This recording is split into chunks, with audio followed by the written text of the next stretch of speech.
जैन साथियों, आज हम जनरल साइंस के अंतर्गत कुछ महत्वपूर्ण प्रश्न बताएंगे जो आगामी परीक्षाओं के लिए बहुत महत्वपूर्ण है। ठीक है दोस्तों, डेली आप सुबह मॉर्निंग में अपना टारगेट फिक्स करिए कि आज हमें इतना तैयार करना है और सारा दिन उस पर फोकस करिए। दोस्तों, किसी भी परीक्षा को फाइट करने के लिए जैसे हम नियमित भोजन करते हैं, दोनों टाइम खाना खाते हैं, उसी प्रकार परीक्षा को फाइट करने के लिए हमें दोनों टाइम अध्ययन करना ज़रूरी है। ठीक है दोस्तों, इसलिए आप अध्ययन, रिवीजन, प्रैक्टिस करते रहिए और जब तक आपको अपना लक्ष्य प्राप्त नहीं हो जाता, अपने लक्ष्य पर अटक रहिए, डटे रहिए, खड़े रहिए, मैदान जंग में लड़ते रहिए जब तक आप अपनी जंग फतेह न कर ले।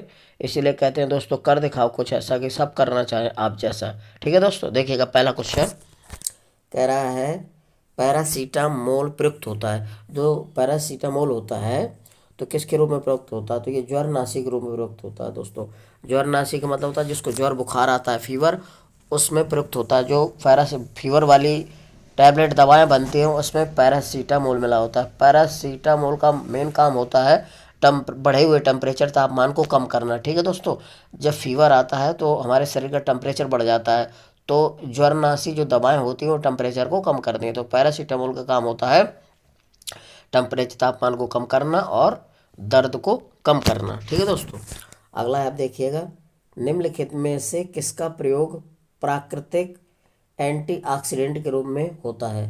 तो दोस्तों, किसका प्रयोग एंटीऑक्सीडेंट के रूप में होता है?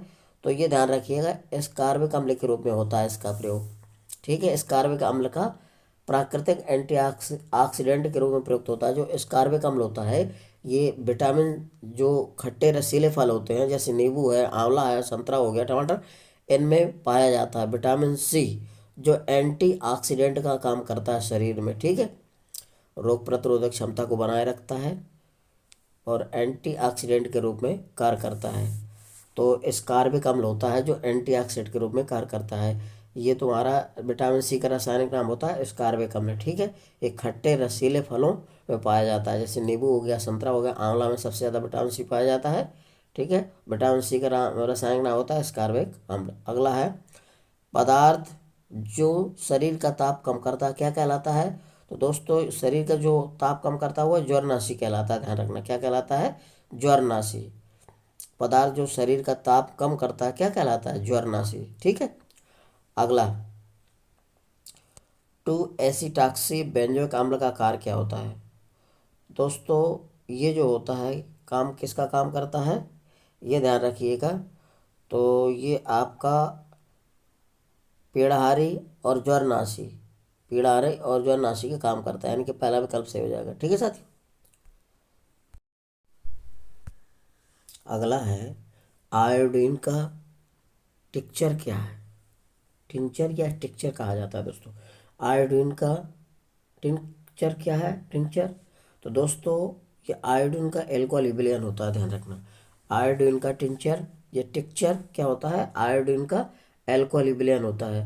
तो दोस्तों, जो आयोडीन का टिंचर बनता है तो आयोडीन और एल्कोहल के मिश्रण से बनता है, तो इसलिए इसको बोला जाता है आयोडीन का एल्कोहली विलयन। ध्यान रखना, आयोडीन का एल्कोहली विलयन, विकल्प सी सही हो जाएगा। ठीक है, अगला है, डेटॉल है एक क्या है? तो डेटॉल दोस्तों एक पूर्तिरोधी है। ध्यान रखना, ये जख्म, घाव और बैक्टीरिया को ख़त्म करने के काम आता है। तो डेटॉल क्या होता है? एक पूर्तिरोधी होता है।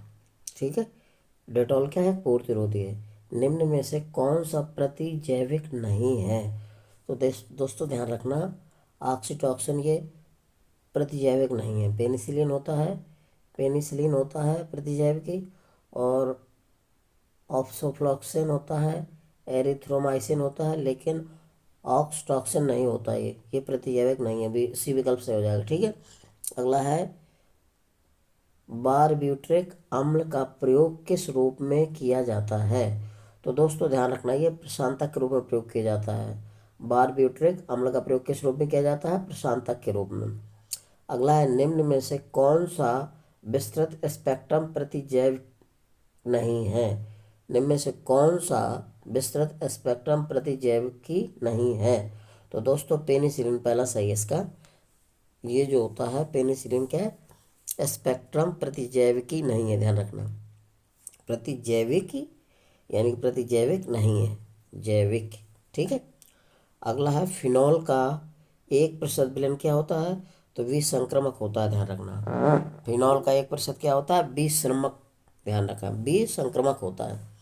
फिनॉल का 1% विलयन क्या होता है, विसंक्रमक होता है, यह विसंक्रमक कहलाता है, ध्यान रखना। फिनॉल का 1% विलयन क्या कहलाता है, विसंक्रमक।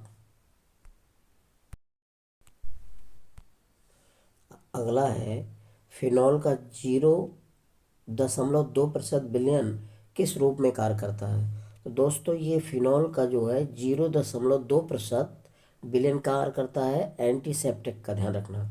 फिनॉल का 0.2% विलयन निम्न रूप में कार्य करता है एंटीसेप्टिक के रूप में। अगला है डाइजीन क्या होती है, तो डाइजीन जो होती है दोस्तों, ये क्या होता है, प्रतिअम्ल होता है डाइजीन, ध्यान रखना। क्या होता है, प्रतिजीन। डाइजीन क्या होता है, प्रतिअम्ल होता है। डाइजीन क्या होता है, प्रति अम्ल का कार्य करता है। ठीक है। डाइजीन क्या कार्य करता है, प्रति अम्ल का, तो सी विकल्प से हो जाएगा। बीटाडीन क्या है, तो बीटाडीन दोस्तों पूर्तिरोधी होता है। बीटाडीन क्या होता है, पूर्तिरोधी। बीटाडीन क्या है, पूर्तिरोधी, पहला विकल्प से हो जाएगा। ठीक है। अगला है निम्न में से किस कृत्रिम मधुरक की मिठास सबसे कम होती है, तो दोस्तों सबसे कम मिठास किसकी होती है, एस्पार्टेम, ध्यान रखना। एस्पार्टेम की होती है, बी विकल्प से हो जाएगा। कृत्रिम मधुरक की मिठास सबसे कम है एस्पार्टेम, ध्यान रखना, एस्पार्टेम, बी विकल्प से हो जाएगा। अगला है निम्नलिखित में से कौन सा कृत्रिम मधुरक है, इनमें से कौन सा कृत्रिम मधुरक है जो बनाया जाता है कृत्रिम, तो दोस्तों सुक्रोज तो नेचुरल होता है, प्राकृतिक, फ्रक्टोज भी होता है और सार्विक अम्ल भी होता है, लेकिन एलिटेम जो होता है कृत्रिम मधुरक है, ध्यान रखना। एलिटेम क्या है, कृत्रिम मधुरक होते हैं। ये दोस्तों मिठास उत्पन्न करते होते हैं, क्या करते हैं, मिठास उत्पन्न करते हैं, मीठे होते हैं। सुक्रोज है, फ्रक्टोज है। फ्रक्टोज जो सबसे मीठी शर्करा है, इसको फल शर्करा भी बोलते हैं, ये फलों में पाया जाता है। ठीक है। सुक्रोज भी मीठा है, सार्विक अम्ल भी मीठा है, लेकिन एलिटम कृत्रिम मधुरक है। ठीक है दोस्तों, इसको बनाया गया है कृत्रिम विधि द्वारा। अगला है स्प्रिन क्या है, इसी प्रिन क्या है दोस्तों, स्प्रिन, तो दोस्तों स्प्रिन है एसिटिल सैलिसिक अम्ल होता है, ध्यान रखना। स्प्रिन क्या होती है, एसिटिल सैलिसिक अम्ल है दोस्तों, कई परीक्षाओं में पूछा गया है, तो ये है एसिटिल सैलिसिक अम्ल होता है, ध्यान रखना, एसिटिल सैलिसिक अम्ल। ठीक है दोस्तों, स्प्रिन क्या होती है, एसिटिल सैलिसिक अम्ल होता है, यानी कि डी विकल्प से हो जाएगा। ठीक है, ध्यान रखिएगा। अगला है कार्बोक्सिलिक क्रियात्मक समूह सिंगल बॉन्ड COOH उपस्थित होता है, तो दोस्तों स्प्रिन में उपस्थित होता है, डी विकल्प से हो जाएगा स्प्रिन। कार्बोलिसिक क्रियात्मक समूह सिंगल बॉन्ड COOH उपस्थित होता है स्प्रिन में, ध्यान रखना, डी विकल्प से हो जाएगा। कृत्रिम मधुरक जो केवल ठंडी परिस्थितियों में ही स्थायी है, वह कौन सा कृत्रिम मधुरक है जो केवल ठंडी परिस्थितियों में ही स्थायी होता है, ध्यान रखिएगा, तो वो होता है एस्पार्टेम, ध्यान रखना, बी विकल्प से हो जाएगा।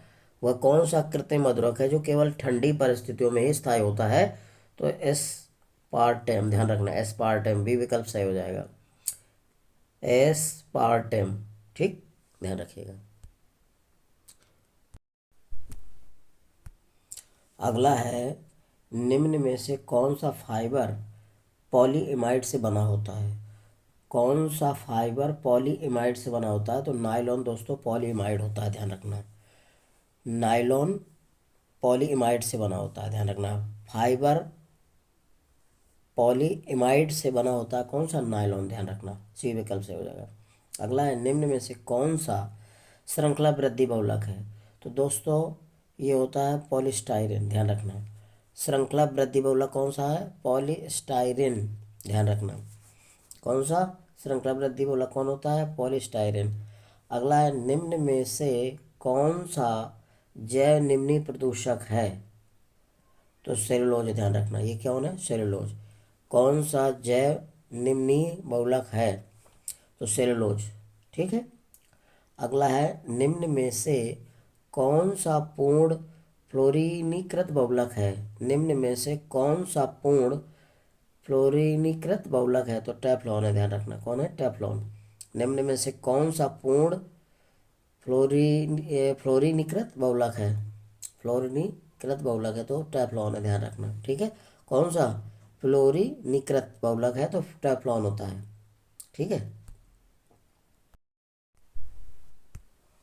अगला है प्राकृतिक रबर बहुलक है, किसका होता है प्राकृतिक रबर बहुलक?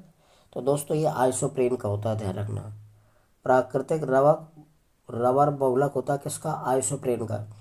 प्राकृतिक रबर बहुलक होता है आइसोप्रेन का, कई बार पूछा गया दोस्तों ये। तो प्राकृतिक रबर जो होता है वो आइसोप्रेन का बहुलक होता है, ध्यान रखना।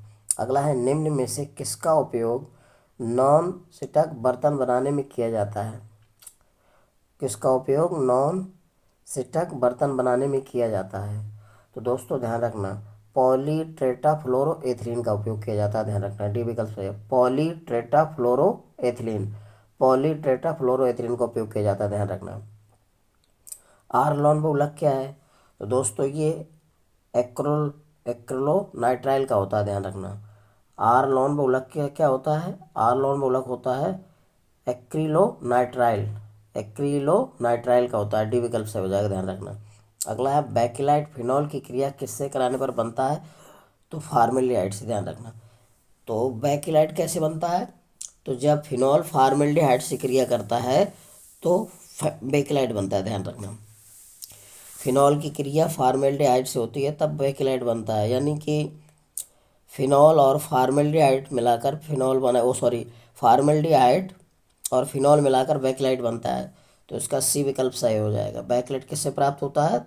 तो फिनॉल जब क्रिया करता है किससे? फार्मेल्डिहाइड से। इसका सूत्र होता है HCHO, ये हो गया फार्मेल्डिहाइड, HCHO। तो सी विकल्प सही हो जाएगा। ठीक है, ठीक है दोस्तों, यदि मेरा वीडियो आपको अच्छा लग रहा है तो मेरे वीडियो को लाइक और सब्सक्राइब करिए। जय हिंद साथियों।